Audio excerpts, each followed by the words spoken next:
Olá, meus caros. Prazer estar aqui com vocês, aceitando esse convite da Escola Nacional de Advocacia. Nós estamos, nesse momento, trabalhando um tema chamado primazia de mérito e fungibilidade recursal. Talvez um dos grandes temas desse Código de Processo Civil que entrou em vigor em 2016 seja esse diálogo entre o direito material e o direito processual e, além disso, os reflexos que esse diálogo faz para a nossa atuação como advogado. Então é um tema bastante interessante, muito amplo, e nós vamos fazer alguns cortes aqui interpretativos para que haja uma dinâmica em relação à apresentação desse tema primazia de mérito e fungibilidade recursal. Então a gente começa, primeiro, trabalhando um pouco de conceito de teoria geral do processo, porque se o conceito é primazia de mérito ou primazia de resolução de mérito, a gente precisa primeiro dialogar um pouco sobre conceitos de teoria geral do processo. Tudo começa, nós sabemos, nas nossas relações materiais, né? Tudo começa na análise do chamado direito material, que envolve as nossas relações subjetivas, as nossas relações do dia a dia. Então, nesse direito material, nós temos eventualmente a existência de conflitos, de estados de insatisfação. E, em razão desses conflitos, surge a possibilidade, lembre-se que isso é um direito potestativo, é um direito subjetivo da parte, surge a possibilidade de provocar a jurisdição. Levando em conta que a jurisdição é inerte, dentro da sistemática da teoria geral do processo, eu provoco essa jurisdição por meio do exercício do direito de ação. Então, provocada a jurisdição, pelo direito de ação, forma-se o processo. A gente, influenciado, lógico, por toda aquela linha evolutiva da teoria geral do processo, especialmente aqui a teoria de Liebman, né, da admissibilidade e do mérito, da análise das condições da ação e do mérito, eu inicio aqui com vocês apresentando alguns desenhos aqui, que eu costumo sempre apresentar esses desenhos nas minhas aulas dos meus alunos da graduação e também da pós-graduação. O desenho é este aqui, olha. A gente não pode esquecer que existe um diálogo e uma ligação direta entre relação jurídica material, relação jurídica processual. Relação material, nossas situações jurídicas de direito material, nessas relações materiais podem existir conflitos. Leia-se. Estados de insatisfação. É natural a vida em sociedade e a existência de conflitos. É evidente que, em decorrência da nossa relação material, os conflitos vão existir. Existindo esses conflitos, surge a possibilidade de provocar a relação jurídica processual, claro, estruturada, o sistema processual estruturado em direito de ação, exercido o direito de ação, provoca-se a jurisdição, e uma vez provocada a jurisdição, forma-se o processo. É o tal do triângulo, ou trilogia processual, que os nossos livros de TGP bem apresentam, né? A análise do direito de ação, uma vez provocada a jurisdição, forma-se o processo, que é vínculo jurídico em contraditório, bilateral, etc. Pois bem, o que seria a chamada primazia da resolução de mérito? Como a gente pode exemplificar a primazia da resolução de mérito? Antes de mais nada, antes da gente voltar aqui para o quadro, eu quero lembrar a vocês, e provavelmente vocês já trabalharam isso em outros encontros, aqui no nosso curso da Escola Nacional, quero lembrar a vocês que esse nosso código, ele tem, a primeira parte toda, uma necessária junção e um necessário link com os preceitos constitucionais. Nós temos no CPC, do artigo 1º ao artigo 12, as chamadas normas fundamentais, que nada mais é, esse momento aí, de um diálogo constitucional. Nós temos ali, nesse capítulo do artigo 1º ao artigo 12, nós temos ali várias normas fundamentais com preceito constitucional também, dentre as quais boa-fé, ampla defesa, contraditório, devido processo legal, tempestividade da prestação jurisdicional, celeridade, duração razoável do processo, cooperação, e temos também, dentre as técnicas nesse momento capituladas pelo CPC, nós temos a primazia da resolução do mérito. O que é esta primazia? Como é que a gente poderia conceituar essa primazia? Seria a pretensão de mérito sendo prioridade dentro do Poder Judiciário. Parece lógico, né? Sem dúvida é lógico, mas é necessária a visualização da primazia da resolução do mérito porque ela influencia diretamente na teoria geral do processo. Por quê? Porque na teoria geral do processo, influenciada essa teoria pela visão do professor Liebman, nós temos a admissibilidade e o mérito. Então o que seria essa primazia de mérito? A gente vai falar alguns artigos do Código que dialogam diretamente com a primazia de mérito, dentre os quais de cara a gente percebe no artigo 4º essa primazia de mérito e no artigo 6º também. Então o que seria essa primazia de mérito? Seria uma clara objetivação do Poder Judiciário de resolver os conflitos de direito material. Sem dúvida, extinguir o processo ou não analisar o mérito, proferir uma decisão com base no 485 do CPC, é sem sombra de dúvida um ponto negativo ao objetivo principal do processo.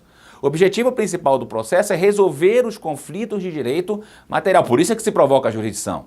Então, se a gente chega nessa análise da jurisdição, essa provocação da jurisdição e não julga o mérito, de toda sorte nós estamos demonstrando que o Poder Judiciário, dentro do processo judicial, não chegou ao seu final. É lógico que existem alguns obstáculos que impedem o julgamento do mérito, que são obstáculos insanáveis. Mas a noção de primazia de mérito quebra com a ideia, inclusive, do formalismo excessivo, para permitir que essa demanda chegue ao seu final e que o judiciário, portanto, uma vez provocado, ele fundamente quem tem ou quem não tem razão. Então, a primazia de mérito é com este enfoque de existência ou não de razão em relação ao preceito que está sendo apresentado ao Poder Judiciário.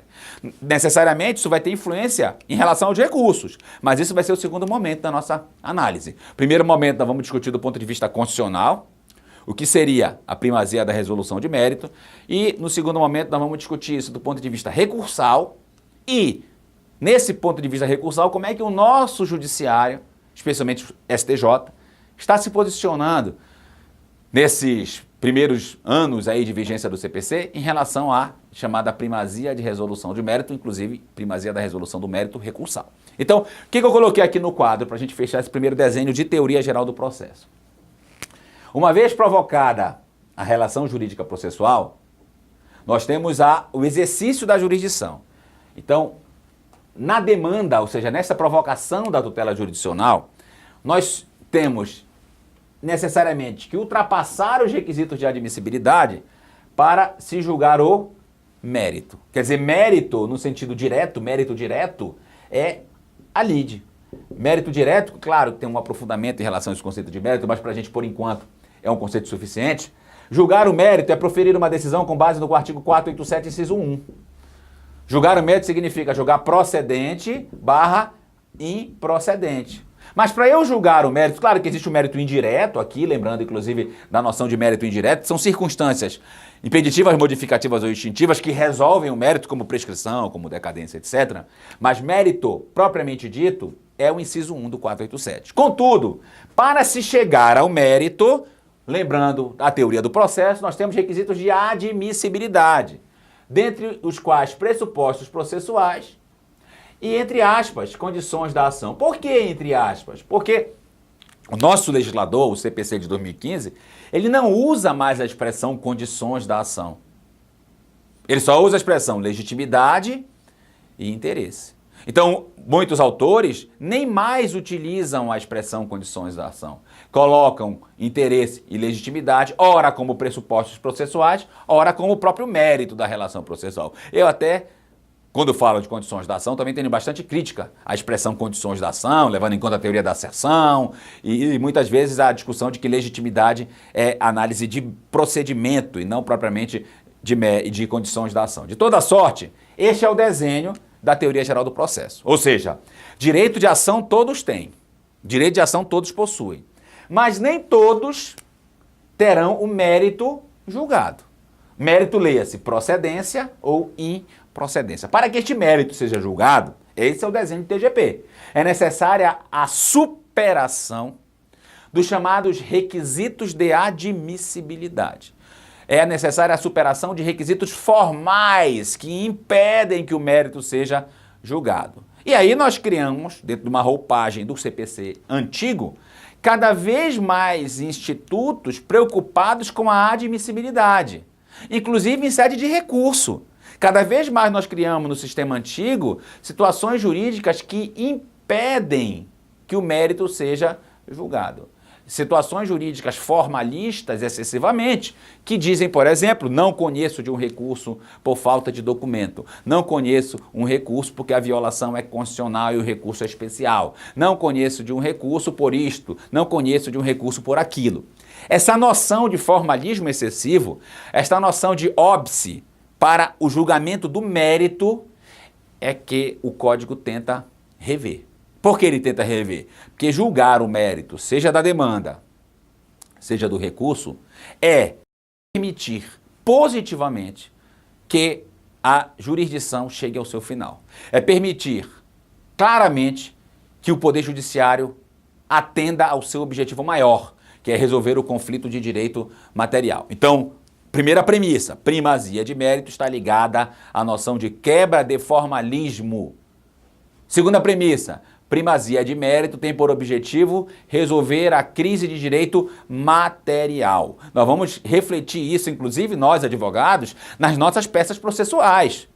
Nós advogados de réu, nós não vamos trazer preliminar livremente e pedir extinção sem mérito. Vamos dizer, olha, considerando o artigo 489 do CPC, só vai ser acolhida a preliminar se o mérito não for improcedente. Porque pela primazia de mérito se acompanha o ideal de julgar o mérito mesmo com defeito formal. Isso vai refletir, daqui a pouquinho nós vamos falar na teoria recursal. Então aqui a gente termina a introdução, ou seja, a primazia de mérito como consequência do processo, eu vou pegar o meu roteirinho aqui, como objetivo principal do legislador e com as técnicas voltadas à quebra do formalismo excessivo para que se alcance o resultado principal do processo. Ok?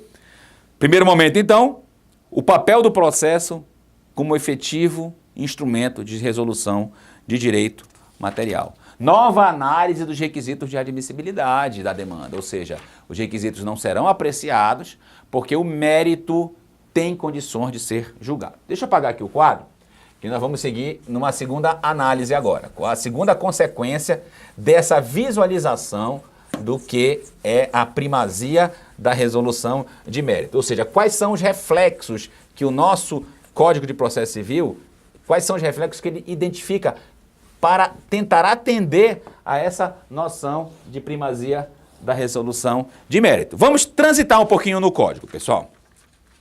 Primeira coisa, onde está prevista a primazia da resolução do mérito? Eu vou colocar vários artigos agora do CPC para a gente conversar sobre eles.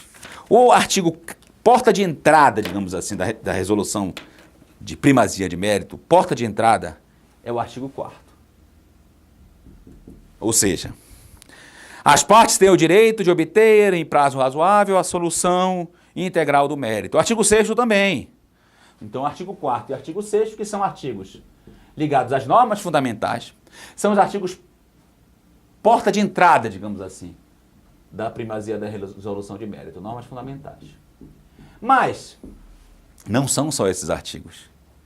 Vários outros artigos dialogam com a primazia da resolução de mérito. A gente precisa transitar nesses artigos para depois a gente entrar na chamada teoria dos recursos e como a teoria dos recursos também identifica a primazia da resolução do mérito. Vamos analisar alguns artigos aqui. Primeiro deles, 485, parágrafo 7º. Olhem comigo aí. 485 é o artigo que fala, o juiz não julgará o mérito. É legal a gente mencionar o 485, porque ele não menciona a extinção do processo. Legal isso, nós somos advogados, é muito interessante a gente ter o cuidado a utilizar a palavra extinção do processo. Lembrem sincretismo, lembrem de fases procedimentais, lembrem de capítulos de mérito. Então eu posso ter um capítulo de mérito fundado, por exemplo, no artigo 354, o juiz acolhendo uma ilegitimidade passiva, mas o procedimento segue em relação a outro capítulo. Então, a rigor, ele não extingue o processo, ele apenas limita a cognição. Ele não extingue o processo porque o outro capítulo, que não foi objeto de legitimidade, prossegue. Da mesma forma, no 356, o juiz pode proferir uma decisão parcial de mérito limitando àquele momento um pedaço do processo, julgando um pedaço. Mas os outros pedaços, as outras demandas, os outros capítulos vão ser objeto de decisão futura. Logo, a gente não pode definir a palavra extinção com e sem da mesma forma que a gente definia no Código Antigo. Por isso é que o Código aqui no 485 ele fala, não haverá resolução do mérito. Ele não se compromete sobre a natureza dessa decisão que não julga o mérito. Ele não se compromete ao dizer que essa decisão é sentença, ao dizer que essa decisão é interlocutória. Ele apenas diz, não resolverá o mérito, ou seja, não conseguir superar os obstáculos de admissibilidade. Não conseguir por quê? Porque havia, por exemplo, a falta de pressuposto processual. Então, se ele define que não julga o mérito por falta de pressuposto processual, não chegou à primazia da resolução do mérito. Aí vem o nosso legislador aqui, de uma maneira bem interessante no parágrafo 7º, dizendo o seguinte, ó, se houver apelação, então eu vou até colocar aqui, 1, 2, 485, parágrafo 7º, retratação. O que o nosso legislador diz? Olha, se houver recurso de apelação, cabe retratação. Claro, nós sabemos, nós que somos do Código Antigo, né? Nós sabemos que no Código Antigo admitia o legislador a retratação em sentenças, naquela época, sem mérito. Mas a retratação do Código Antigo era apenas na hipótese de indeferimento liminar do 295 ou na hipótese de improcedência prima facie do 285-A. Agora não. A retratação é cabível em qualquer hipótese de sentença ou de decisão sem mérito. Ora, se o objetivo maior é julgar a lide, uma decisão sem mérito é uma decisão que não alcança o objetivo principal do processo. Consequentemente, cabe retratação. Cuidado, né? Muito interessante essa observação, por quê? Porque não existe admissibilidade no primeiro grau na apelação. Basta olhar o 1010. Parágrafo único. Não há admissibilidade, ou seja, se eu interponho uma apelação de uma sentença, aí sim, sentença, decisão final, daquele capítulo de mérito ou sem mérito, a rigor, esta apelação é encaminhada ao desembargador e pelo 932 o desembargador, e depois eu vou falar um pouco mais do 932, o desembargador vai acolher ou não a admissibilidade, dando efeito suspensivo ou dando efeito apenas devolutivo, não recebendo o efeito devolutivo, suspensivo, etc. O detalhe interessante, isso é pegadinha inclusive para quem está se preparando para concurso. Se o 1010, parágrafo único, menciona expressamente que não há dupla admissibilidade, se de um lado isso é verdadeiro, de outro, o juízo que proferiu esta sentença sem mérito, ele pode se retratar. Retratação não quer dizer admissibilidade. Retratação significa voltar atrás, porque o mérito não foi julgado, não se chegou ao objetivo principal do processo, que é a resolução do bem jurídico material. Então, a retratação não se confunde com a admissibilidade. E 2, essa retratação existe, levando em conta que uma das normas fundamentais do nosso código é a primazia da resolução de mérito. Então, há um diálogo bem interessante aí entre o papel do juiz ao proferir uma decisão sem mérito e a possibilidade dele se retratar, levando em conta que a primazia de mérito é objetivo principal do processo. Essa é a explicação do 485, parágrafo 7º. Agora, outro dispositivo bastante interessante, e eu acho que este aqui faz com que a gente, advogado de réu, tenha uma cautela muito grande das nossas peças de defesa. O 488 diz assim, eu até já mencionei 489, mas na verdade é o 488, tá? O que diz o 488? Desde que possível, o juiz resolverá o mérito sempre que a decisão for favorável à parte a quem aproveitaria a eventual decisão sem mérito. Então ele diz assim, que em termos de objetivo do processo, deve-se buscar, sempre que possível, o julgamento do mérito. Se a gente trabalhar o 488 com o 282, parágrafo 2º, se a gente trabalhar o 488 com o 282, parágrafo 2º, a gente vai chegar à seguinte conclusão. Aqui é nulidade, né? A gente vai chegar à seguinte conclusão. De uma peça de defesa eu vou trazer uma preliminar. Mas eu vou dizer que a preliminar, se for acolhida, gera não o julgamento do mérito. Mas eu vou trazer na minha contestação, eu tenho feito isso já, pessoal, como advogado. Na minha própria contestação, eu vou trazer uma afirmação lá, se for o caso, de que esta preliminar só será analisada se o mérito não for improcedente. Ou seja, há uma necessária visualização do papel da nossa defesa. Se, claro, o CPC ainda demonstra, pelo 335, 336, que eu tenho que trazer preliminares e mérito, é estrutural, essa estrutura continua, porque ela vem desde o sistema antigo, análise de pedidos subsidiários, de defesa subsidiária, se essa afirmação é verdadeira, a outra afirmação também verdadeira é a de que eu posso julgar o mérito mesmo estando o processo defeituoso. Como assim? Leiam o 282, parágrafo 2º. O juiz pode não mandar refazer o ato, desde que o mérito seja favorável ao réu. Então olha a primazia de mérito. O que é melhor para o réu? Me ajudem aí. É uma decisão sem mérito ou uma decisão improcedente? Claro que existem algumas situações sem mérito que impedem a reprovocação, a repropositura da demanda. Mas também podem existir decisões sem mérito que permitam o reajuizamento da demanda. Então, para o réu, é muito mais interessante a improcedência do pedido, porque profere uma decisão o juiz com cognição suficiente para formar coisa julgada material, em jurídico e a lide é resolvida favorável ao réu. Então, gravem bem isso. Muitas vezes, vai depender da nossa peça processual, né? Mas muitas vezes na contestação, a gente vai estruturar a contestação como quer o legislador, com preliminares e mérito, mas muitas vezes nós vamos dizer que aquela preliminar X, muitas vezes ligadas a nulidades, a gente vai dizer que essa preliminar X só poderá ser acolhida se o mérito não for improcedente. Primazia do mérito, portanto, redefine o papel dos requisitos de admissibilidade, que podem ser não acolhidos, que podem ser colocados de lado, podem nem ser, o juiz pode sequer nem mandar refazer o ato, porque o mérito pode ser julgado. Parecido com 1029, lá em recurso, que eu vou falar daqui a pouquinho. Lá nos recursos tem um dispositivo muito parecido, que diz que o STJ pode não mandar refazer o ato, que o STF não precisa refazer o ato, que ele pode julgar o mérito recursal se esse mérito recursal estiver pronto para julgamento. Ok até aqui? Então, preliminar e mérito. A estrutura é verdadeira, a estrutura é disposição legal, mas não necessariamente eu só vou julgar o mérito depois de que superar a preliminar. Porque se essa preliminar estiver ligada à nulidade, eu puder dispensar a apreciação da nulidade, eu posso julgar o mérito procedente. Beleza, meus queridos? Vamos seguindo? Outros artigos interessantes, ó, 317.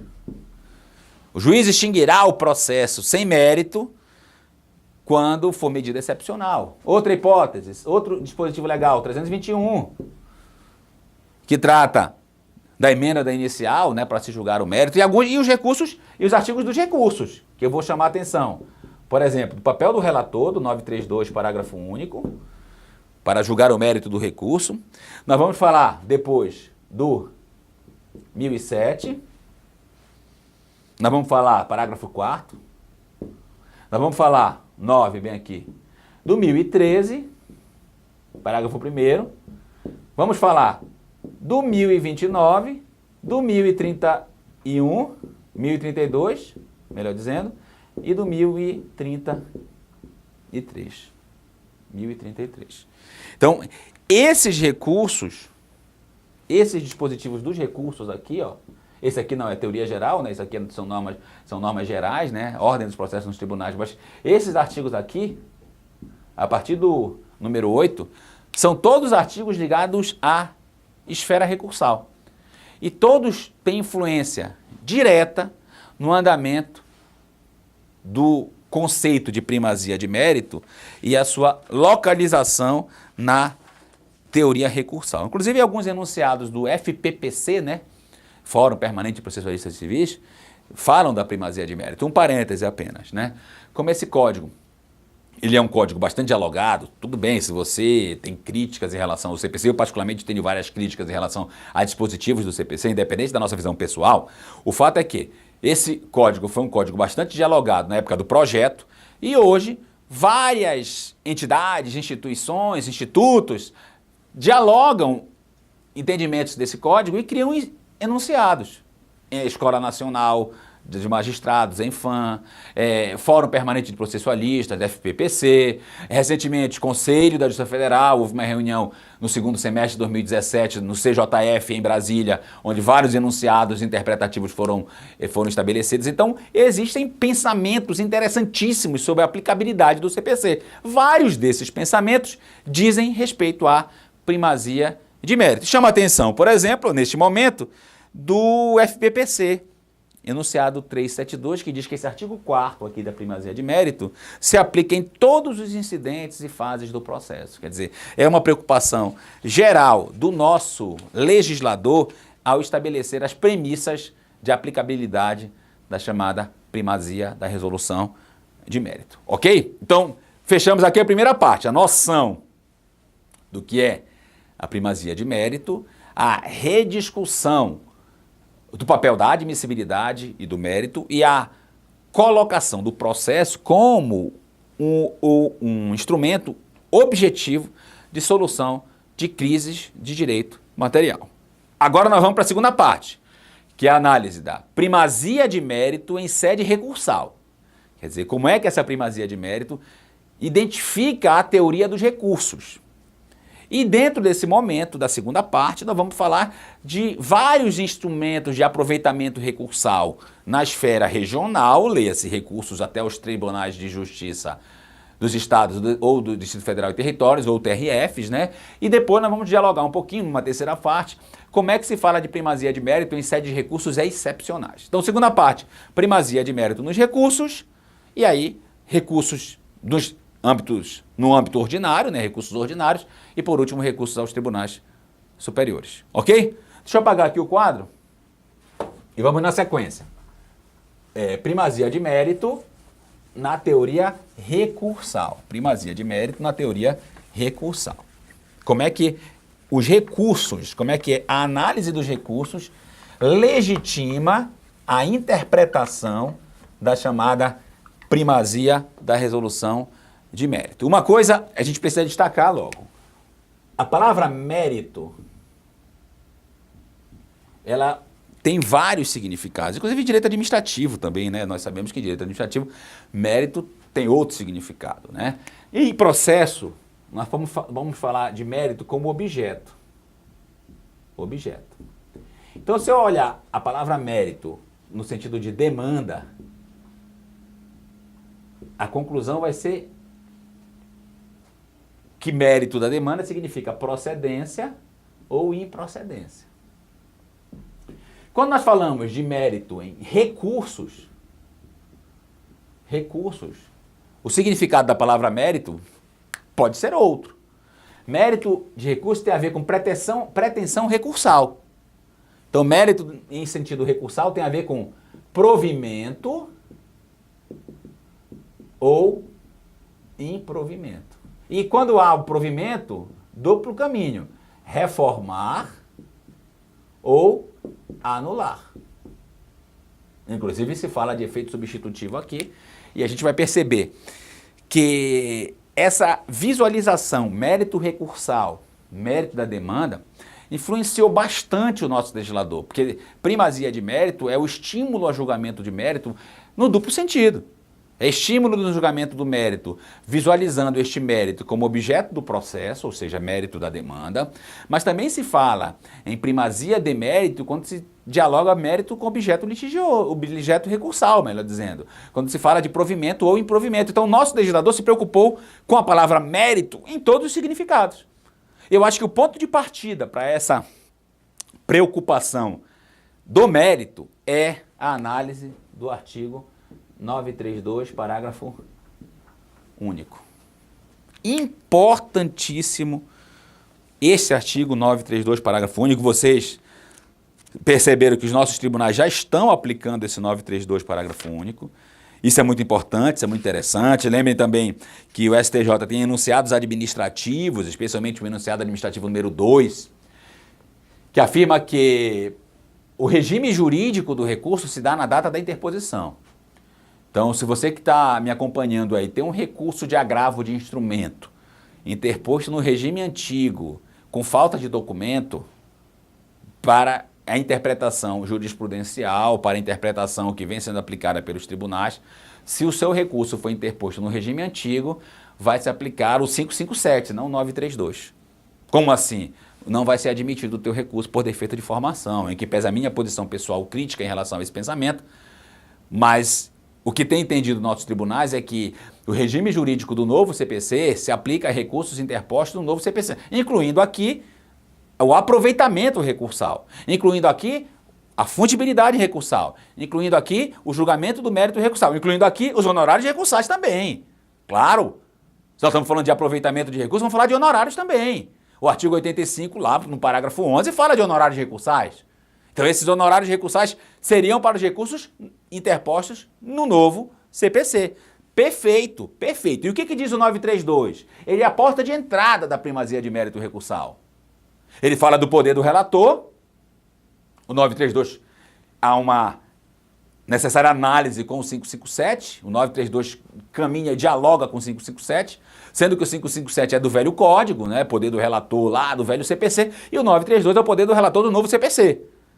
Poder do relator envolvendo o quê? Tutela provisória, envolvendo aplicação de precedente, provimento ou improvimento. Aí tem o parágrafo único, interessantíssimo do 932, que diz: antes de considerar inadmissível o recurso, o relator concederá o prazo de 5 dias ao recorrente para que seja sanado o vício ou complementada a documentação. Traduzindo, esse 932, parágrafo único, ele veio tentar resolver o problema da inadmissibilidade, ou seja, não o julgamento do mérito do recurso por falta de documento ou em razão de vício formal. Cuidado com esse dispositivo, porque lá no agravo de instrumento vai ter um parecido com este. Se faltar documento no agravo de instrumento, antes do relator declarar inadmissível o agravo, ele deve oportunizar ao agravante o quê? A juntada do documento faltante. Tomem bastante cuidado em relação à questão de concurso, inclusive, feriado local. Por quê? Porque o 932, parágrafo único, ele permite, em tese, a comprovação de tempestividade. Uma coisa é a intempestividade, outra coisa é a prova da tempestividade. Recurso intempestivo não é recurso que vai ser sanado por documento posterior, mas a prova da tempestividade pode ser feita depois ou não. Aí tu tem um problema sério que o STJ tem enfrentado. O 932, parágrafo único, que permite a juntada de documento depois, e o 1030, salvo engano, 1030, vou já conferir aqui com vocês, o 1030, que expressamente diz que a tempestividade do recurso deve ser feita na data da sua interposição. 1030 não, é 1010, né? Apelação, é um desses artigos dos recursos que diz assim, tá aqui, é o 1003, melhor dizendo. 1003, parágrafo 4º, né? Para a aferição da tempestividade do recurso remetido pelo correio será considerada a data da interposição. E parágrafo 3º, o prazo da interposição do recurso, ele vai trazendo toda a previsão da tempestividade. Questão de concurso e para o nosso dia a dia. Eu posso provar o feriado local depois da interposição? Eu entendo que sim. O Conselho da Justiça Federal tem um enunciado também defendendo o TST, uma das súmulas do TST recentes. Uma das súmulas tratam do feriado local, mas o STJ tem precedentes informando que o 932, parágrafo único, não se aplica para feriado, levando em conta que se aplica a regra especial, que diz que a prova da tempestividade é feita na data da interposição do recurso. Mas, enfim, o que nos interessa saber é que o 932, parágrafo único, é a porta de entrada da primazia de mérito recursal. Ele tenta quebrar com formalismos excessivos, excesso de documentos, inclusive tempestividade, inclusive preparo. Eu posso preparar a posteriori, eu posso ter uma intimação até da falta de preparo. Eu sendo intimado, eu pago o dobro, mas eu tenho oportunidade do meu recurso ser conhecido. A ideia é permitir uma porta que legitime o julgamento do mérito dos recursos. E essa porta é o 932, parágrafo único. Então, mérito recursal aqui é a análise do provimento recursal. Não necessariamente o mérito recursal é o mérito da demanda. Basta imaginar, se eu interponho um agravo de instrumento contra uma decisão em tutela provisória, e esse agravo de instrumento tem defeito de formação, antes de não conhecer do agravo, me oportunize ajuntada do documento faltante. E o provimento do agravo no mérito nada tem a ver com o mérito da demanda. O provimento do agravo tem a ver com a reforma ou a anulação da decisão que concedeu a tutela provisória. Então, o mérito recursal neste agravo nada tem a ver com o mérito da demanda. Agora, por outro lado, se for uma apelação para reformar a sentença, eu posso dizer que o mérito da demanda tem o mesmo mérito recursal. A procedência da demanda pode ser revertida pelo provimento do recurso. O provimento da minha apelação, mérito recursal, pode gerar reforma da sentença de procedência. Então há um necessário diálogo entre mérito da demanda e mérito recursal, e esse diálogo ganha força mais ainda quando se analisa um outro artigo na teoria recursal, que é também porta de entrada da teoria da primazia de mérito, que é o artigo 1013. Segundo artigo, então, da teoria recursal, que eu quero conversar um pouquinho com vocês. 1013, artigo bem bacana, bem interessante. Claro, pessoal, ele tem uma certa semelhança com o 515 do velho CPC. Só que o 515 do velho CPC de 73, esse artigo falava tão somente do mérito sendo julgado no segundo grau, nos casos de sentença processual. Ou causa madura, né, como a gente costuma falar, causa madura. Causa madura permitia no Código Antigo, no caso de sentença processual, que uma vez provida a apelação, o tribunal pudesse interpretar se o mérito da demanda já estava ou não amadurecido. Então, o mérito da demanda seria julgada em única e última instância, pode até ser irrecorrível, porque se não tiver matéria federal ou matéria constitucional, o mérito de única e última instância pelo tribunal. Ah, Henrique, o que tem a ver o 1013 com a primazia de mérito? Tem a ver 4 letrinhas. T-U-D-O. O 1013 tem tudo a ver com a primazia de mérito recursal. A teoria da causa madura redimensionada. Teoria da causa madura estimulada. Teoria da causa madura contemplada com a noção de que o objetivo do tribunal é julgar a lide, não só o recurso. Então lembrem bem o que eu falei há pouco. Recapitulando, vou até colocar um marcador aqui. Ó. Mérito da demanda é uma coisa, mérito do recurso é outra. Mérito da demanda, primazia de mérito, quando se fala de provocação judicial, tem a ver com a análise da procedência ou a improcedência do meu pedido recursal. Procedência ou procedência ou improcedência da minha pretensão, melhor dizendo. É a hipótese do artigo 487, inciso 1. Isso é mérito da demanda. Por outro lado, mérito do recurso tem a ver com provimento e improvimento. Então, claro que nos recursos, e inclusive se fala que o recurso é uma extensão do direito de ação. O recurso é uma continuidade do direito de ação. Então, nos recursos nós temos também admissibilidade e mérito. O que eu quero mostrar para vocês na primazia de mérito recursal é que está se quebrando um pouco do formalismo recursal para permitir que os recursos julguem no mérito. E para se diminuir cada vez mais as hipóteses de não conhecimento de recurso ou de negativa de seguimento de recurso. Pois bem, vamos analisar um caso concreto aqui. 1013. Apelação. Claro que é apelação. O 1013, inclusive eu sou propagandista do 1013, porque ele usa a teoria dos capítulos de decisão. Teoria que eu defendo há bastante tempo. Então ele diz assim: a interposta apelação, aqui o parágrafo 1º, serão encaminhadas ao tribunal todas as questões suscitadas e discutidas no processo, ainda que não tenham sido solucionadas, desde que relacionadas ao capítulo impugnado. Capítulo não impugnado, que seja capítulo autônomo, faz coisa julgada material. Então ele fala de um lado a ideia, ele traz de um lado a ideia da necessidade de recorribilidade, de diálogo, de dialeticidade recursal para o tribunal, e de outro lado ele diz que os capítulos autônomos não recorridos imunizam-se em razão da concordância do recorrente. Pois bem, o que nos interessa? Parágrafo 1º.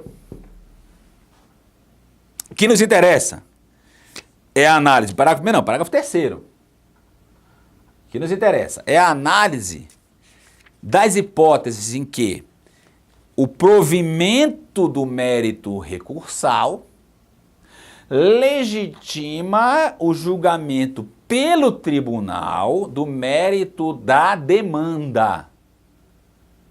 Mérito recursal e mérito da demanda. Ele faz com que ocorra o chamado salto de instância, para que o tribunal, em decorrência do provimento recursal, julgue o mérito da demanda. Então, o mérito da demanda é uma coisa e mérito recursal é outra. Eu até costumo dizer que esse recurso ele tem dois momentos. O momento em que, tecnicamente, ele é recurso, que ele é provido, e o segundo momento que ele é resolução do mérito da demanda. Então, ele é provido e, no segundo momento, ele é procedente ou ele é improcedente. Perfeito isto. Inclusive porque vai depender do resultado que o tribunal vai chegar em relação à seguinte pergunta. O mérito da demanda está pronto para ser julgamento? Tá pronto para ser julgado? O mérito da demanda envolve fato já provado? O tribunal tem como produzir a prova aqui em cima? De repente há uma instrução probatória no próprio tribunal. Mas é a interpretação de que, pela instrumentalidade, pela efetividade, pela duração razoável, eu posso dar o salto de instância e permitir que o mérito da demanda seja julgado no próprio tribunal. E vejam comigo as hipóteses. Vamos lá. Primeira hipótese. Primeiro, o parágrafo terceiro diz assim, né? Se o processo estiver em condições de imediato julgamento, o tribunal deve desde logo julgar o mérito. Que mérito é esse? Mérito da demanda. Mérito da demanda, não é mérito do recurso. Quando? Reformar a sentença do 485. Então, primeira hipótese, reformar a sentença do 485. Ou seja, sem mérito. Isso a rigor já tinha, né? Isso a rigor é uma redação que já existia lá no 515, parágrafo 3º. É aquela hipótese, né? Eu tenho uma sentença sem mérito no primeiro grau, acolhendo, por exemplo, a falta de pressuposto processual, a litispendência, por exemplo, foi acolhida no primeiro grau, essa litispendência impede nova demanda, né? É uma circunstância impeditiva de uma nova provocação judicial, inclusive. O autor apela e diz, olha, não há litispendência, a causa de pedir é diferente. Então o tribunal, num primeiro momento, reforma a sentença, afasta a litispendência. Então o recurso é provido, mas o mérito da demanda não foi julgado nem no primeiro grau, já que se decretou a litispendência. A pergunta é, o tribunal pode, além de decretar a litispendência reformada, ele pode adentrar no mérito da demanda ou ele tem que voltar para o primeiro grau? Ele pode julgar o mérito lá em cima ou ele vai ter que voltar a causa ao primeiro grau? Essa pergunta vai ser analisada no caso concreto. De repente, essa litispendência foi acolhida na fase do saneamento, lá do 357, 356 ou 354. Ele saneou, ele não saneou, ele acolheu a litispendência, ele extinguiu pelo 354. Mas a de mérito dizer respeito a fato já aprovado, fato com prova documental, ou dizer respeito apenas à interpretação de documento. Quando o tribunal reforma, ele pode perguntar, eu tenho condições de julgar o mérito da demanda imediatamente ou não? Esse salto de instância permite que o tribunal, em razão da primazia do mérito, ele não mande voltar. Ele julgue lá em cima. E se a matéria for de direito local, por exemplo, encerrada a jurisdição no âmbito do próprio tribunal, única e última instância, já que não cabe daí nem RE, nem RESP. Então a primeira hipótese já existia, né? 485. A segunda, decreta a nulidade da sentença por ela ser extrapetita. Ora, se anula a sentença, dá provimento ao recurso para anular a sentença. A rigor, nem efeito substitutivo existe aqui. É de duas uma. Ele manda voltar ou ele julga o mérito lá em cima da demanda? Essa conclusão o tribunal vai chegar na análise da situação jurídica concreta. Ele pode dizer, olha, eu vou anular a sentença extrapetita e vou julgar o mérito aqui em cima, limitado esse julgamento aos objetos trazidos aos autos, não, ao limite objetivo da demanda. Então, nulidade da sentença por ser extrapetita. Olha aqui, ele pode, 3, julgar o objeto não julgado. Olha que coisa interessante. Pedidos cumulados, um dos pedidos não foi julgado. Acolheu, ele não tem precisa mandar voltar lá para o primeiro grau, ele, pela primazia de mérito, ele julga logo. Pela primazia de mérito, ele não precisa retornar o feito ao grau de origem para julgar aquele objeto que não foi julgado. Ele pode proferir essa decisão no próprio tribunal. Esse é o 3, né? O 4, ó, falta de fundamentação, quer dizer, decreta nulidade por violar o 489 Lembrem do parágrafo 1º do 489, vários questionamentos sobre fundamentação são gerados pelo parágrafo 1º, mas ele pode declarar nulidade aqui por falta de fundamentação e fundamentar o julgamento do mérito no próprio tribunal. Da mesma forma, ele fala aqui prescrição e decadência no parágrafo 4º, mas prescrição e decadência já era mérito indireto, então a rigor não dá o salto do mérito, porque a decisão do primeiro grau já era uma decisão propriamente dita de mérito, mesmo que mérito indireto. Moral da história, meus amigos. O 1013 é extremamente importante para a nossa vida profissional. Se você tiver um recurso e você vai defender uma das situações jurídicas que eu coloquei aqui, você pode dialogar com o próprio tribunal para que ele não só julgue o recurso, mas que ele, em decorrência do julgamento do recurso, ele analise o mérito logo no segundo grau de jurisdição. Porque pela primazia de mérito não há necessidade de retorno do feito à instância original. Há o salto de instância perfeitamente admitido pelo nosso legislador. Beleza? Então, olhem aqui os destaques. Mérito da demanda, mérito dos recursos e o 1013 trabalhando as duas circunstâncias. Tanto o mérito da demanda sendo julgado no próprio tribunal, como o mérito do recurso, o recurso provido para anular ou reformar a sentença, e o tribunal caminhando um pouco mais para julgamento da própria lide no âmbito do segundo grau de jurisdição. Ok, meus queridos? Então, esses artigos aqui, eles dialogam um pouco com a ideia de fungibilidade, de aproveitamento da demanda pela primazia de mérito recursal. Tem mais um artigo que eu queria comentar com vocês, antes da gente passar para a última etapa da nossa análise, da nossa aula, né? Que é a fungibilidade, que é muito importante para nós advogados, que é a fungibilidade entre os embargos de declaração e o agravo interno. Embargo de declaração e o agravo interno. Ok? Por quê? Porque havia uma discussão interessante, agravo interno. Discussão que existia no velho CPC, que decisão monocrática de relator, monocrática, o recurso cabível era o agravo interno. E eu, particularmente, inclusive, eu enfrentei esse problema de a gente apresentar embargo de declaração, porque a decisão monocrática de um relator tinha obscuridade, omissão, contradição, e o relator, utilizando inclusive jurisprudência que existia no velho CPC, não cabe embargo de declaração contra a decisão monocrática. Não conheço dos embargos. E o pior é o seguinte, o não conhecimento desses embargos gerava a intempestividade posterior do agravo interno. Hoje o CPC tentou enfrentar o problema. Primeiro ele vem logo dizendo que embargo de declaração, artigo 1022, cabe contra qualquer decisão. Qualquer decisão. Qualquer decisão está sujeita a embargo de declaração. Consequentemente, cabe embargo de declaração contra sentença, contra decisão interlocutória do primeiro grau, que concedeu uma tutela provisória, que deferiu uma prova, não importa. Mesmo que não seja agravável a decisão, que ela não esteja no rol do 1015, mesmo não sendo agravável a decisão, ela é embargável. Já que o 1015 só trata dos só trata do agravo de instrumento, não trata dos embargos de declaração. Então, qualquer decisão que permita a possibilidade de discussão de erro da decisão judicial, é possível você apresentar embargo de declaração. Ok? Pois bem,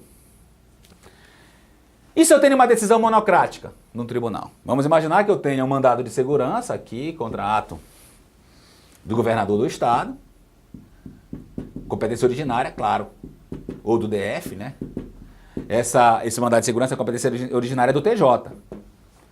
Aí aqui o relator vem e concede uma tutela provisória nesse mandado de segurança. Ou denega, ou nega, ou indefere essa tutela provisória no mandado de segurança. A rigor, eu digo sempre que o recurso típico, né? O recurso típico desta decisão é o recurso de embargo de declaração. Ou desculpa, é o recurso de agravo interno. Ele é o recurso que eu encaminho o acerto ou erro da decisão ao órgão colegiado. Mas vamos imaginar que eu entenda que existe omissão, obscuridade ou contradição. Eu posso embargar de declaração? Sim. Interrompe o prazo para o agravo interno? Claro que sim. Vamos superar a jurisprudência que existia no sistema antigo, de que não caberia embargo de declaração contra a decisão monocrática. Aqui é uma decisão monocrática e, como qualquer decisão, está sujeita a embargo de declaração. E olha aqui a saída, que eu inclusive já tenho feito nas minhas peças. Eu embargo de declaração e digo o seguinte: se o relator entender que não há omissão, obscuridade ou contradição, que ele aplique o artigo 1024, parágrafo terceiro. Eu sempre digo o seguinte, 1024, parágrafo terceiro. Eu digo o seguinte: se o relator entender que não é caso de embargo de declaração, porque não tem omissão nenhuma, que ele me intime para eu aditar minhas razões e os embargos se transformem em agravo interno. Tá aqui, ó. Quando os embargos de declaração forem opostos contra a decisão de relator... Não, desculpa, parágrafo terceiro, né? Quando o relator conhecerá dos embargos de declaração como agravo interno, se entender ser este o recurso cabível, desde que determine previamente a intimação do recorrente para complementar as razões recursais. Traduzindo. Embargo de declaração não é embargos de rejulgamento do tema. Embargo de declaração não é recurso para se discutir erro ou acerto do juiz, ou do desembargador, ou do ministro. Embargo de declaração tem natureza integrativa. Claro que o CPC fala de efeito modificativo, fala de pré-questionamento, aliás, é o nosso próximo assunto. E aqui, particularmente, ele diz que se o relator entender que não é caso de ED, porque não tem omissão, obscuridade e contradição, que ele me intime para eu completar razões para o agravo interno. Por quê? O agravo interno é um recurso de erro e de acerto. Ele é um recurso de reforma ou de anulação. E embargo de declaração é recurso de esclarecimento, é recurso de clareamento, é recurso de integração. Então, se eu entro com o ED e ele diz que não tem omissão, obscuridade e contradição, ele não pode automaticamente transformar em agravo interno, porque o objetivo do agravo interno é outro. Ele tem que me intimar e eu complemento as razões, e complementando as razões há uma transformação. Logo, há uma fungibilidade. Falamos aqui do segundo ponto da nossa aula, já que a nossa aula é primazia de mérito e fungibilidade. O Código expressamente permite uma transformação, uma fungibilidade, uma hipótese em que o embargo de declaração rejeitado se transforme em agravo interno com aditamento de razões, com aprofundamento de razões, com apresentação de novas alegações. Muito interessante isso, porque nós estamos falando aqui de primazia da resolução de mérito, ou seja, acaba com a discussão de que não cabe embargo de declaração contra a decisão monocrática e 2, permite, depois de uma prévia intimação do embargante, permite que o agravo seja levado à turma para discussão do erro ou do acerto daquela decisão monocrática de relator. No meu exemplo aqui, eu entraria com ED, efeito modificativo, caso o desembargador entendesse que não era caso de embargo de declaração, automaticamente nesses embargos de declaração eu vou trazer a alegação do 1024, parágrafo 3º, para que ele permita que eu apresente nova argumentação, adite o meu recurso e ele se transforme em agravo interno, já que este é o recurso de revisão de uma decisão judicial. Então é um artigo bastante interessante que nós devemos utilizar na nossa atuação profissional. Beleza, meus queridos? Ok? Vamos seguindo? Estamos afunilando, já estamos chegando nos tribunais superiores. E lógico, nós sabemos que para se chegar aos tribunais superiores, 2 requisitos formais de admissibilidade desses recursos é o tal do pré-questionamento, né? A origem constitucional do pré-questionamento, lá no artigo 102, inciso 3 e no 105, inciso 3, que utilizam a palavra questão apreciada, questão decidida, questão julgada. Então, nós vivemos no velho código, nós advogados, com uma verdadeira interrogação, né? A matéria constitucional, o artigo federal, foi ou não pré-questionado? E nós usávamos embargos de declaração sempre para pré-questionar, muitas vezes pegando multa, aliás, a multa aumentou também no código, mas não é o nosso objeto de estudo, e o código tenta resolver o problema do pré-questionamento, traduzindo um clamor aí dos advogados, que é traduzindo o pré-questionamento ficto. Esse pré-questionamento ficto está ali no artigo 1025. Eu acho que esse pré-questionamento ficto tem tudo a ver com a primazia de mérito, tem a ver com aproveitamento recursal e de boa-fé. Esse pré-questionamento ficto, inclusive, objetiva revisitar a súmula 211 do STJ, né? que afirma, ou afirmava, né, que não se considera pré-questionada a matéria aquela que, a pretexto de embargo de declaração, o tribunal não enfrentou. Aí vem o CPC falando do pré-questionamento no artigo 1025. Olha a primazia de mérito aí. Para fins do meu RE e RESP, consideram-se pré-questionados, ou melhor, vou fazer a leitura do dispositivo, tá? Consideram-se incluídos no acórdão os elementos que o embargante suscitou para fins de pré-questionamento, ainda que os embargos sejam inadmitidos ou rejeitados, caso o Tribunal Superior considere existente erro, omissão, contradição ou obscuridade. Vamos imaginar então que o embargo de declaração de uma decisão do TJ, o TRF, e alegando omissão, obscuridade ou contradição, suscite os dispositivos constitucional / federal, e o embargo é rejeitado. Cabe ED de ED? Olha, tem um negócio da multa aqui, só cabem 2 EDs, né? ED1, multa. 2, multa. O terceiro, ele é o recurso incabível. Mas, de uma maneira geral, não enfrentada a questão constitucional ou federal, eu entro com o meu RE, entro com o meu RESP e alego que houve a tentativa de pré-questionamento. E pela primazia de mérito, o Tribunal Superior pode considerar pré-questionado se ele reconhecer que houve um erro, omissão ou obscuridade lá na decisão que não rejeitou os embargos de declaração. Tenta evitar a fragilização dos recursos especial / extraordinário em razão da suposta discussão da falta de pré-questionamento expresso, por exemplo. E aí se diz que a intenção do embargante prevalece e o recurso pode ser julgado no seu mérito. Beleza? Então o pré-questionamento ficto aí do 1025, ele é um ponto um ponto positivo, melhor dizendo, na aplicabilidade da primazia de mérito em sede recursal. Detalhe interessante, e aí eu vou citar aqui decisões do STJ. O STJ já vem enfrentando já essa questão do pré-questionamento do 1025. Vou indicar 2 julgados aqui do STJ. O primeiro é o 1.600.000, o RESP, né, 1.639.314, Minas Gerais. E o segundo, agravo interno em RESP, 1.631.538. Basicamente, eu vou fazer a leitura aqui dessa ementa do primeiro RESP, né? A admissão de pré-questionamento ficto do artigo 1025 do CPC, em recurso especial, exige que, no mesmo recurso, seja indicada a violação ao 1022, para que se possibilita ao órgão julgador verificar a existência do vício inquinado no acórdão. Ou seja, ele exige aqui a necessária análise e a necessária provocação da omissão, obscuridade ou contradição. Eu até costumo dizer que é um pré-questionamento do 1022. Ou seja, você tem que provocar o tribunal pelo 1022, afirmando que existe omissão, obscuridade ou contradição. Então ele dá uma retomada aqui da questão do pré-questionamento e observe-me, esses julgamentos são todos agora de 2017. Um é de abril, o primeiro que eu falei é de abril, e o outro é de junho de 2017, ministra Nancy, o primeiro, e o ministro Og Fernandes, o segundo. Vale a pena a leitura de como os tribunais superiores estão pensando, estão trabalhando esse artigo do pré-questionamento. No meu modo de pensar, levando em conta a primazia de mérito e o aproveitamento recursal, eu entendo que o artigo 1025 ele serve para tentar superar a disposição da súmula 211 do STJ. Ok? Então, em recurso especial extraordinário, vamos lá, pré-questionamento. Falamos aqui da intenção do legislador ao prever o pré-questionamento ficto lá no artigo 1025. Agora, alguns assuntos de extrema importância na nossa vida profissional.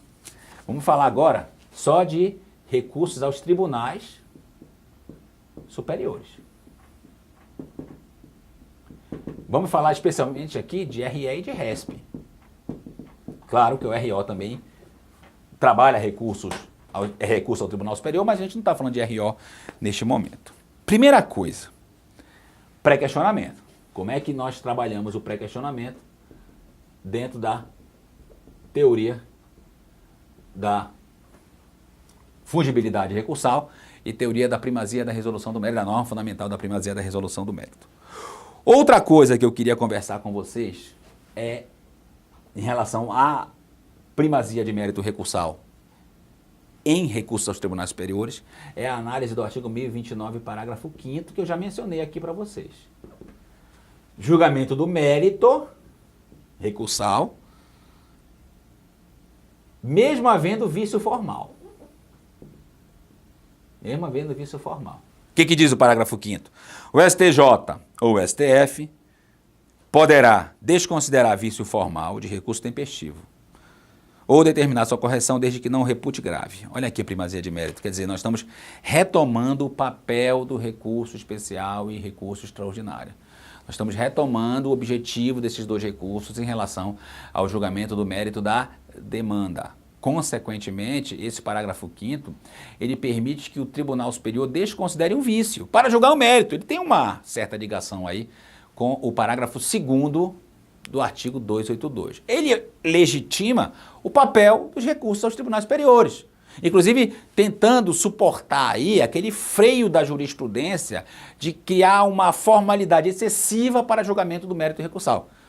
Eu posso até falar de jurisprudência defensiva aqui, mas de toda sorte, esse parágrafo 5º, ele objetiva, pela primazia de mérito, afastar um pouco essa formalidade e, lógico, consequentemente, essa jurisprudência defensiva para que o mérito seja efetivamente julgado no âmbito do Tribunal Superior. Beleza? Ok, mas agora, 3. Coloca assim, livre trânsito. Livre trânsito. Esse livre trânsito está no artigo 1032 e 1033. Esse livre trânsito, eu indicaria a vocês que é uma forma de aproveitamento máximo do recurso. E mais, fungibilidade e transformação de um recurso sobre o outro. Esses dois artigos aqui, para mim, são os mais importantes da análise da primazia de mérito no âmbito do RE e do RESP. Vamos lá, pensar juntos, tá? Esses artigos 1032 e 1033 também, claro que sim, né? Eles acabam trazendo um certo esvaziamento à interpretação que existia no sistema antigo de que, havendo matéria constitucional suficiente para manter o recurso especial não é provido, aquela súmula 126 do STJ. O que diz a súmula 126? Vamos lá. Negativa de seguimento do recurso quando, tá aqui, né? É inadmissível o recurso especial quando o acórdão recorrido assenta em seus fundamentos constitucionais e infraconstitucionais, qualquer deles suficiente para manter a decisão.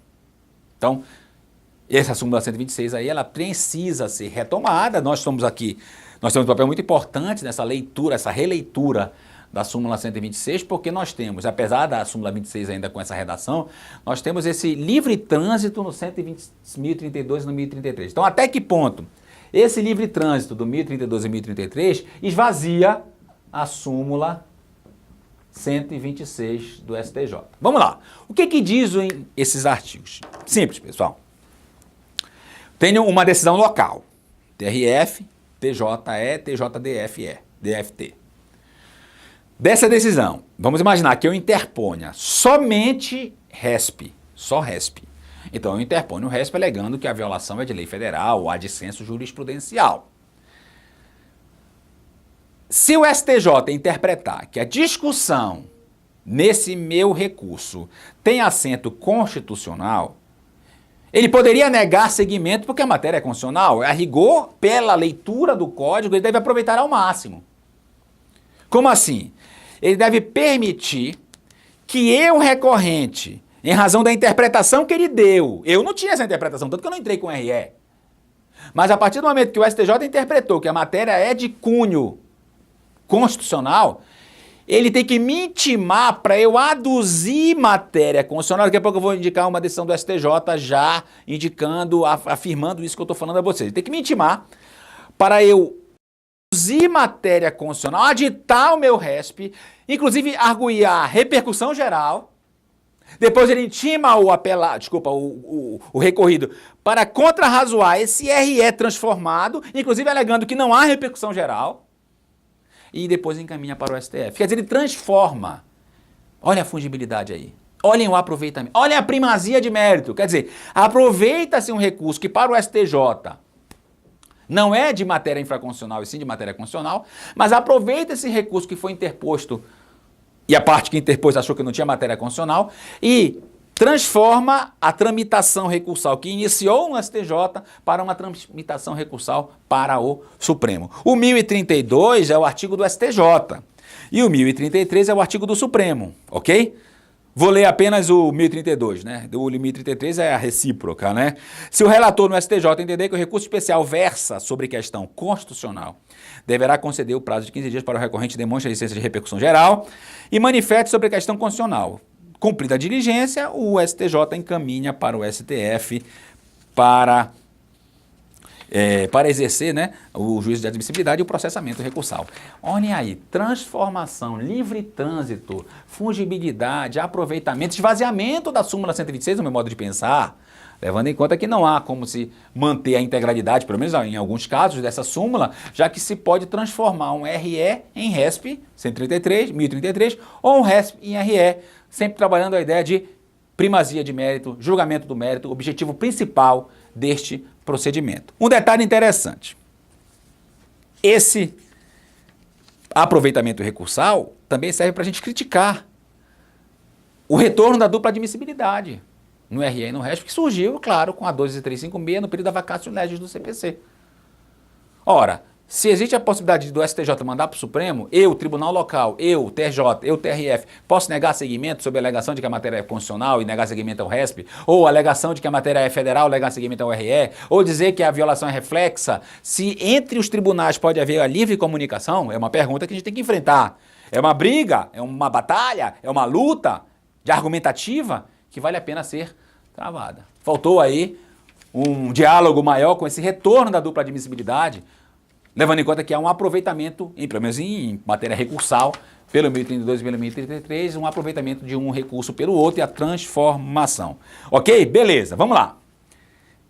Agora, em 5 de setembro de 2017, no RESP 1632377, RESP 1632377, o ministro Og Fernandes, inclusive fundamentando no enunciado 79 da Constituição Federal, ele determinou o seguinte, entre aspas, considerando o princípio do contraditório e o enunciado 79 da jornada da Constituição Federal, antes de remessa do feito ao STF, dou vista ao recorrente e ao recorrido para as contrarrazões dos fundamentos trazidos pelo Estado de Minas Gerais. Traduzindo aqui, nesse RESP, ele permitiu a transformação de um RESP, ele entendeu que a matéria era constitucional, para o Supremo Tribunal Federal. Aqui RESP, STJ, transformou para o RESP, para o STF. Então ele aplicou o 1032, mandou o recorrente aditar as suas razões, depois abriu prazo para as contrarrazões, inclusive atendendo o enunciado 79 do Conselho da Justiça Federal, e para que o recorrido, inclusive, discuta que não tem repercussão geral, e encaminhando em seguida ao STF. Ou seja, nós estamos visualizando essa fungibilidade, esse livre trânsito, esse aproveitamento recursal já sendo aplicado pelo STJ aqui. É um ponto extremamente positivo em relação à visão deste novo CPC. Como é que funciona este novo CPC? Ok, meus queridos? E um detalhe agora bastante interessante, já caminhando para o final. Retornou a dupla admissibilidade. Eu não posso sair daqui encerrando esse nosso encontro sem falar sobre isso. Retornou a dupla admissibilidade, correto? Então, se retornou a dupla admissibilidade, deixa eu dar um exemplo aqui para vocês perceberem como é que funciona a questão da primazia de mérito nos recursos de especial / extraordinário e, principalmente, como é que é a conduta a ser adotada pelo recorrente. Já que nós temos aí o retorno da dupla admissibilidade, nós temos aqui o 1030 do CPC, que traz a análise da admissibilidade. Então, eu posso ter o seguinte, começando desde aqui, ó, primeiro grau. Eu posso ter uma ação de A contra B, pedido 1, pedido 2, pedido 3. Procedente, procedente, procedente. Então, sucumbência única. Dessa decisão, B, TJ, TRF.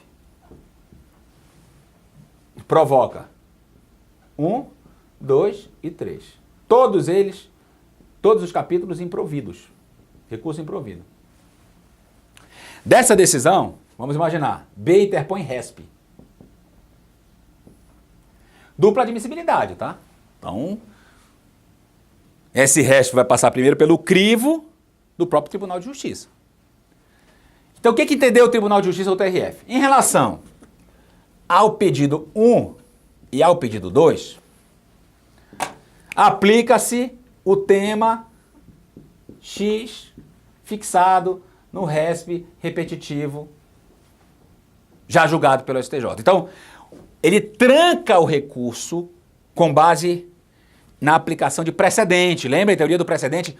Outro grande tema que a gente tem que aprofundar aqui nos nossos encontros aqui na ENA.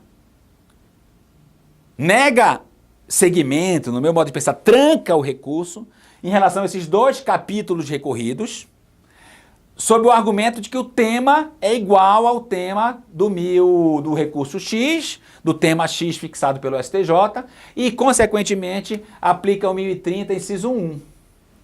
Em relação ao pedido 3, ele diz, por exemplo, que a matéria é de direito local. E ele fundamenta o 1030, inciso 4. Ou seja, eu tenho uma negativa de segmento com dois argumentos. Observem aí, eu não poderia deixar de falar isso para vocês para finalizar a nossa aula. Ele tem a primeira parte da negativa de segmento fundada em aplicação de precedente. E a segunda parte da negativa de segmento fundada na alegação de que a matéria é de direito local. O CPC deixa muito claro isso, né? Lá no 1030. Ele diz assim: se a tua discussão é discussão de distinção ou de superação, dizendo que o tema não se aplica, o agravo é agravo interno no próprio tribunal. O Tribunal Superior não é órgão para se analisar o acerto ou o erro da aplicação de precedente. Já existia isso desde uma questão de ordem fixada pelo STJ no sistema anterior do velho CPC. Então, o agravo é interno. Por outro lado, se tu quer discutir aqui que a negativa de segmento por requisitos formais foi errado, então o teu recurso é o agravo em RESP. Ou seja, a RESP ou ARESP do 1042 e aqui o agravo interno do 1021. A questão aqui, pessoal, é a seguinte: eu tenho a unirrecorribilidade, ou não. A decisão que negou o segmento foi fundada nos dois fundamentos. Como é que eu vou falar de primazia de mérito recursal? Eu tenho que entrar primeiro com o agravo interno para discutir distinção ou superação em relação aos temas que foram definidos aqui como paradigmas para a negativa de segmento, para o trancamento do recurso? Ou eu tenho que entrar com agravo para o STJ direto, dizendo que a matéria é federal e não local? Ou com os dois? A doutrina, eu particularmente defendia isso, já se pautava nesse sentido, de que não se aplica aqui a unirrecorribilidade, porque são capítulos diferentes. E que a parte, portanto, tem que entrar com os dois recursos, o agravo em recurso especial, o ARESP, né? Melhor dizendo, o agravo em recurso especial, o ARESP, e o agravo interno. O Conselho da Justiça Federal baixou agora, nessa reunião que houve no segundo semestre em Brasília, baixou um enunciado sobre isto. E aí vocês devem analisar esses enunciados todos do Conselho da Justiça Federal, porque a tendência é que os nossos tribunais acompanhem esses enunciados. Então, um enunciado do Conselho da Justiça Federal, do CJF, é exatamente nesse sentido. Ou seja, se eu tenho o duplo fundamento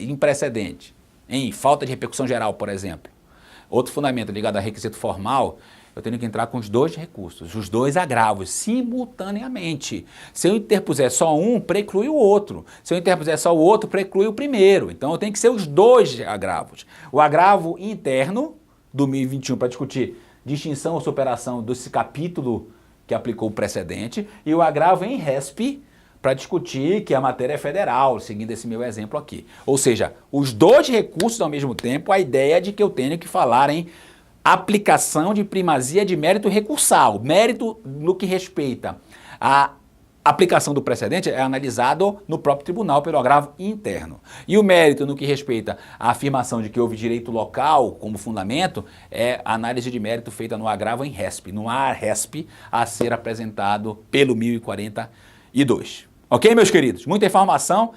mas o nosso papel é este. Estou muito feliz de estar aqui com vocês, muito honrado pelo convite que foi feito pela Escola Nacional. Quero deixar meu nome à disposição da escola para outras oportunidades e desejo a vocês bastante êxito nos estudos e na nossa vida profissional, que é a nossa grande missão. Muito obrigado e até a próxima, se Deus quiser. Grande abraço.